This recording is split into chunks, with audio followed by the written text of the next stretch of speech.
என் வாழ்வில் எனக்குள் நிறைந்தவனே பகுதி 34. அமர்நாத்திடமிருந்து ராமிற்கு அழைப்பு வந்தது. சொல்லுங்க ஏகே. ராம், சாக்ஷி கல்யாண விஷயமா பேசலான்னு பண்ணேன். என்னன்னு சொல்லுங்க சார். கல்யாணம் பொறுமையா எப்ப வேணாலும் வச்சுப்போம். ஃபார்முலா ஒரு என்கேஜ்மெண்ட் மட்டும் இப்ப பண்ணிடலாம் ராம். என்ன சார் திடீர்னு? நிலைமை என்னன்னு உங்களுக்கே தெரியும்ல. புரியுது ராம், பட் வேற வழி இல்லை. 2 பேரும் சேர்ந்து வெளியே போறாங்க. பரணி இங்க வராரு. இதெல்லாம் நமக்கு தப்பா தெரியாம இருக்கலாம். பட் என்னை வச்சு சாக்சிய நிறைய பேருக்கு தெரியும்பா. அப்படி யாராவது அவளை எங்கேயாவது பார்த்து தப்பா ஒரு வார்த்தை சொன்னாலும் என்னால தாங்க முடியாது. அதனாலதான் சொல்றேன். புரிஞ்சுப்பேன்னு நம்புறேன். அதற்கு மேல் எதிர்த்து பேசவில்லை ராம். சரி சார், நான் பரணி கிட்ட பேசிட்டு சொல்றேன். அடுத்து பரணியை அழைக்க இன்னும் மொபைல் நாட் ரீச்சபிளே இருந்தது. என்ன செய்யலாம் என்று யோசனையில் ராம் அமர்ந்திருக்க வீட்டின் அழைப்பு மணி ஓசை கேட்டது. மகி சென்று யாரென்று பார்க்க பரணி நின்றிருந்தான். வாங்கன்னு உள்ள வாங்க. சாரிடா, இந்த டைம்ல டிஸ்டர்ப் பண்ணிட்டேன். அண்ணே, என்ன பேசுறீங்க? உட்காருங்க. என்ன சாப்பிட்றீங்க? இல்லடா, ஒன்றும் வேண்டாம். முகத்தை பார்த்தாலே எவ்வளோ டயர்டா இருக்கீங்கன்னு தெரியுது. நான் போய் தோசை எடுத்துட்டு வரேன். நீங்க பேசிட்டு இருங்க. வா மச்சான், கால் பண்ணேன். நாட் ரீச்சபிள்லே வந்தது. போன வேலை முடிஞ்சதா? முடிஞ்சிச்சு ராம். எல்லாமே நாம பிளான் படி தான் நடக்குது. ஒன்றும் ப்ராப்ளம் இல்லை. சூப்பர்டா. அப்புறம் அமர்நாத் சார் பேசினாரு உன் என்கேஜ்மெண்ட் விஷயமா. என்ன ராம், என்ன சொல்ற? புரிஞ்சுதான் பேசுறியா? டேய், புரிஞ்சுக்கோடா. அவ்வளோ பெரிய மனுஷன் ரொம்ப ஸ்ட்ரெஸ் பண்ணும்போது எதிர்த்து பேச முடியல. கல்யாணத்தை எப்ப வேணாலும் வச்சுக்கிறான்னு சொல்லிட்டார்ல, அப்புறம் என்னடா? நீ என்ன சொன்னாலும் ஒத்துக்க முடியாதுடா. அப்பா, அம்மா, தண்ணி அக்காலாம் இல்லாம எப்படி? இப்ப இருக்கிற நிலைமைக்கு அவங்கள வர சொல்லவும் முடியாதுல்ல. சோ வாய்ப்பில்லை. மச்சி, அவர்கிட்ட சொல்லிடு. என்ன பரணி, சின்ன குழந்தை மாதிரி அடம் பிடிக்கிற? அண்ணா, நானும் எல்லாத்தையும் கேட்டுட்டு தான் இருந்தேன். ஏன் முடியாதுன்னு சொல்றீங்க? நீங்க யார பத்தியும் நினைக்க வேண்டாம். உங்க சாக்சியை பத்தி நினைச்சு பாருங்க. அவ எவ்வளோ சந்தோஷப்படுவா. பாவம்னு அவ வாழ்க்கையில அவளுக்குன்னு கிடைக்க போற முதல் சந்தோஷம். அதை ஏன் வேண்டான்னு சொல்றீங்க? யோசிச்சு முடிவெடுங்கண்ணே. மகியின் பேச்சு அவனை சிந்திக்க வைத்தது. ராம் மகியை நன்றியோடு நோக்கினான். சரி ராம், பண்ண சொல்லு. பட் ரொம்ப கிராண்டா வேண்டாம். சரி மச்சி, நான் சொல்லிடுறேன். மறுநாள் அமர்நாத்தை அழைத்து விஷயத்தை கூறினான். ரொம்ப தேங்க்ஸ் ராம்.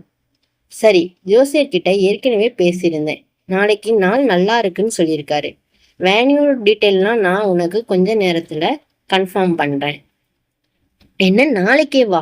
அதுக்குள்ள எப்படி சார்? ஒன்றும் கவலைப்படாத ராம். நான் கடையில இருந்து ஆள் அனுப்பி பார்த்துக்கிறேன். ட்ரெஸ் கேட்லாக் கூட. மாப்பிள்ளைக்கு தேவையானதை சூஸ் பண்ண சொல்லு. மற்றபடி உனக்கு ஒரு கவலையும் வேண்டாம். அதற்கு பிறகு நேரம் ரெக்கை கட்டி கொண்டு பறக்க அனைவரும் மறுநாளை பற்றிய உற்சாகம் பற்றி கொண்டது. அங்கு மணமகளோ முகம் கொள்ளா பூரிப்போடு தயாராகி கொண்டிருந்தாள். அதர்வாக்கு பரணி மேல் கோபம் இருந்தாலும் தான் தூக்கி வளர்த்த குழந்தையான சாக்சியின் திருமண குளத்தில் பார்த்தபோது மனம் நிறைந்துதான் போனது. இருப்பினும் எதையும் வெளிக்காட்டாமல் சிடுசிடு என முகத்துடன் அலைந்து கொண்டிருந்தான். ராம் அவன் அப்பா அம்மாவிடம் மேலோட்டமாக விஷயத்தை கூற அவர்களும் புரிந்து கொண்டு போனிலேயே தங்களது வாழ்த்துக்களை கூறினர். முகூர்த்த நேரம் நெருங்க ராம், மகி, பரணி மூவரும் நிச்சயதார்த்தம் நடைபெறும் ஹோட்டலை அடைந்திருந்தனர். ஓரளவிற்கு ஆடம்பரமாகவே இருந்தாலும் அமர்நாத்தின் லெவலிற்கு இது மிகவும் குறைவுதான் என்று தோன்றியது. எனவே ஒன்றும் கூறாமல் உள்ளே நடந்தான் பரணி. அழகான பார்ட்டி ஹால் முழுவதும் மலர்களால் அற்புதமாய் அலங்கரிக்கப்பட்டிருக்க நடுவே மணமக்களுக்கான இருக்கைகள் கம்பீரமாய் வீட்டிருந்தது. ஓரளவு நெருங்கிய சொந்தங்கள் மட்டுமே அழைப்பு என்பதால் அளவான கூட்டத்தோடையினே ஆரம்பித்தது. மகி சாட்சி அழைப்பதாய் ஒருவர் வந்து கூற ராமு அரைவாசல் வரை சென்று அவளை விட்டு வந்தான். புரோகிதர் மணமக்களை மேடைக்கு அழைக்க பரணி சாக்சிக்காக காத்திருந்தான். திடீரென்று அரங்கமே அமைதியாக ராமும் பரணியும் என்னவென்று புரியாமல் பார்க்க அழகான பாடல் ஸ்பீக்கரில் ஒலிக்க ஆரம்பித்தது. யாரோ யாரோடி உன்னோட புருஷன், யாரோ யாரோடி உன் திமிருக்கு அரசன், யாரோ யாரோடி உன்னோட புருஷன், யாரோ யாரோ உன் திமிருக்கு அரசன். கதவை திறந்து கொண்டு இரு பெண்கள் ஆடியபடியே உள்ளே வர, சந்தன பெட்டழகை சாந்த நடையழகை வேட்டி கட்டியவனோ சொல்லு. அவர்களைத் தொடர்ந்து அடுத்து 2 பெண்கள் ஜோடி பெண்களாய் உள்ளே நுழைய, பொண்ணுத்தாலி பொண்ணுக்கு எதுக்கு, 3 முடி போடுவது எதற்கு, அது உரிமைக்காக ஒத்த முடிச்சு, உரிமைக்காக ஒத்த முடிச்சு, அடியே உறவுக்காக 2ஆம் முடிச்சு, ஊருக்காக 3ஆம் முடிச்சு, பொண்ணுத்தாலி பொண்ணுக்கு எதுக்கு, 3 முடி போடுவது எதற்கு. அடுத்து நுழைந்த இரு பெண்களை பார்த்த ராமும் பரணியும் ஆச்சரியத்தில் கண்களை விரிக்க, நுழைந்தது சாக்ஷாத் நம்ம மகியும் சாட்சியும்தான். மணமகனுக்கே உரிய புன்னகையோடு பரணி இருந்தான். ராம் வேறொரு உலோகத்திற்கே சென்று விட்டான். தன்னவளின் அபிநயங்களுக்கும் அந்த சிரிப்பிலும் கிறங்கிதான் போனான். அருகில் இருந்தவர் மகியை பாராட்டி அவனுக்கு கை கொடுக்க அப்போதுதான் சுயநினைவிற்கே வந்தான்.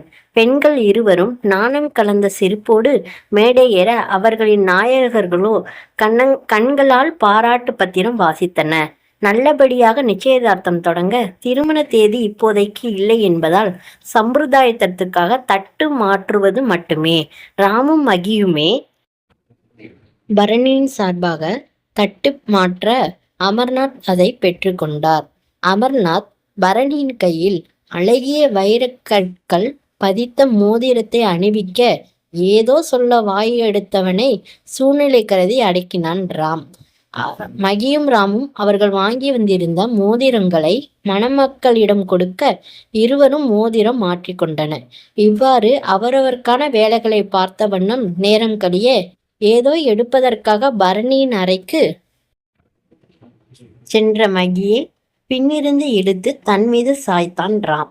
அந்த நொடி திடுக்கிட்டவள் தன்னவனின் கரம் என்பதை அறிந்து, விடுங்கப்பா, யாராவது வந்தா அவ்வளோதான், அதெல்லாம் முடியாது, நான் கேட்குற கேள்விக்கு பதில சொல்லிட்டு போ என்னென்ன அவனை திரும்பி பார்க்க, என்ன திடீர் டான்ஸ் எல்லாம், யாரு அந்த வாடை போட்ட பிளானா?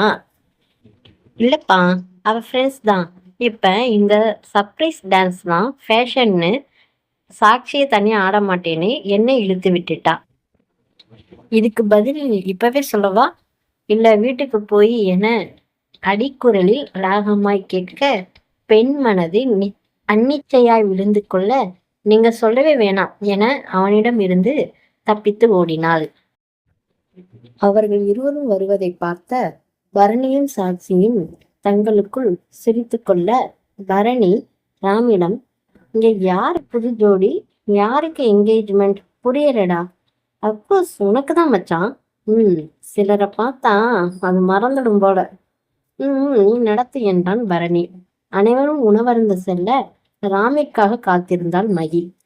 ஹலோ மிஸ்ஸஸ் மகிஷா ராம் என்ற குரலில் சட்டென பின் திரும்பியவள் அங்கு வினாய் நிற்கவும் சிநேகமாய் புன்னகித்தாள்.